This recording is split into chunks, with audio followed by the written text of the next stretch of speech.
Okay, good morning, good afternoon, good evening. We will continue our reading. We are going to be reading today Genesis chapter 26, and it's Isaac and Abimelech. Thank you for joining me. There was a famine in the land, besides the first famine that was in the days of Abraham.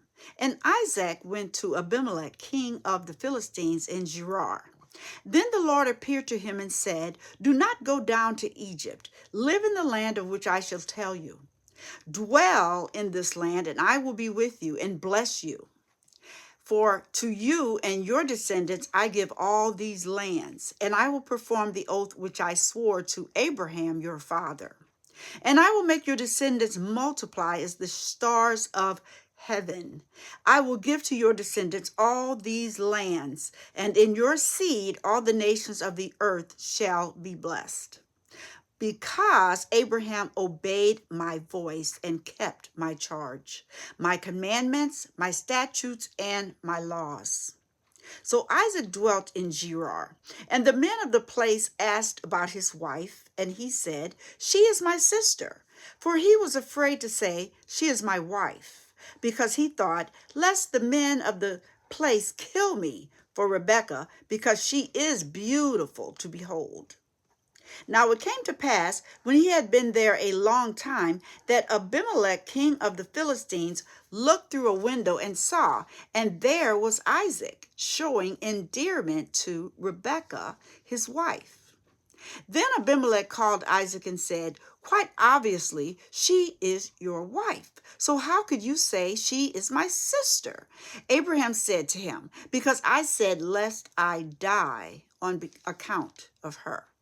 And Abimelech said, "What is this you have done to us? One of the people might soon have lain with your wife, and you would have brought guilt on us."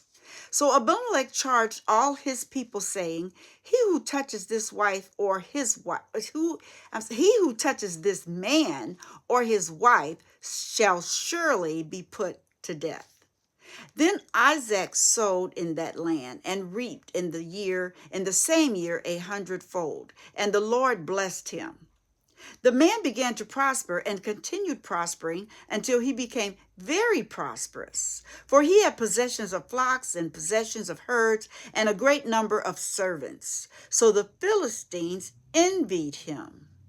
Now the Philistines had stopped all of their wells which his father's servants had dug in the days of Abraham his father, and they had filled them with earth. And Abimelech said to Isaac, "Go away from us, for you are much mightier than we." Then Isaac departed from there and pitched his tent in the valley of Gerar and dwelt there. And Isaac dug again the wells of water which they had dug in the days of Abraham his father, for the Philistines had stopped them up after the death of Abraham. He called them by the names which his father had called them. Also, Isaac's servants dug in the valley and found a well of running water there. But the herdsmen of Gerar quarreled with Isaac's herdsmen, saying, "The water is ours."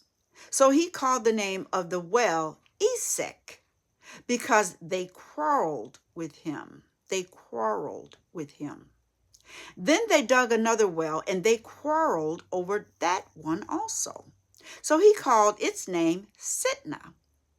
And he moved from there and dug another well, and they did not quarrel over it. So he called its name Rehoboth, because he said, "For now the Lord has made room for us, and we shall be fruitful in this land." Then he went up from there to Beersheba. And the Lord appears to him the same night, and said, "I am the God of your father Abraham.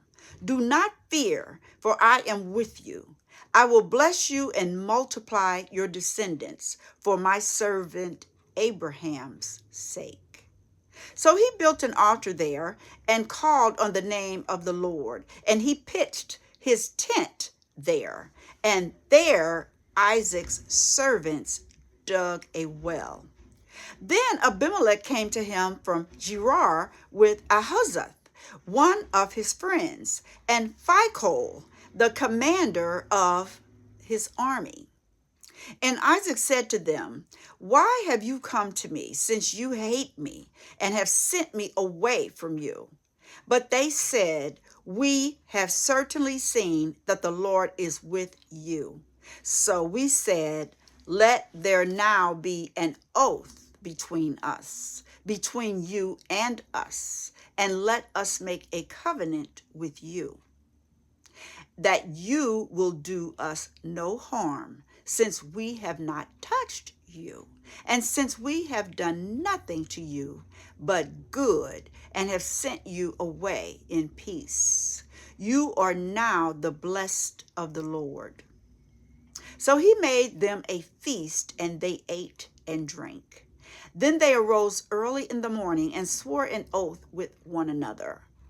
And Isaac sent them away, and they departed him in peace. It came to pass the same day that Isaac's servants came and told him about the well which they had dug, and said to him, "We have found water." So he called it Sheba. Therefore, the name of the city is Beersheba to this day. When Esau was 40 years old, he took as wives Judith, the daughter of Beerai the Hittite, and Basemath, the daughter of Elon the Hittite. And they were a grief of mind to Isaac and Rebekah. God bless the readers, the hearers, and doers of his word. That was Genesis chapter 26. It's talking about Isaac and Abimelech. Please join me again. Thank you so much for joining me. God is always good to know. You take care. May God bless.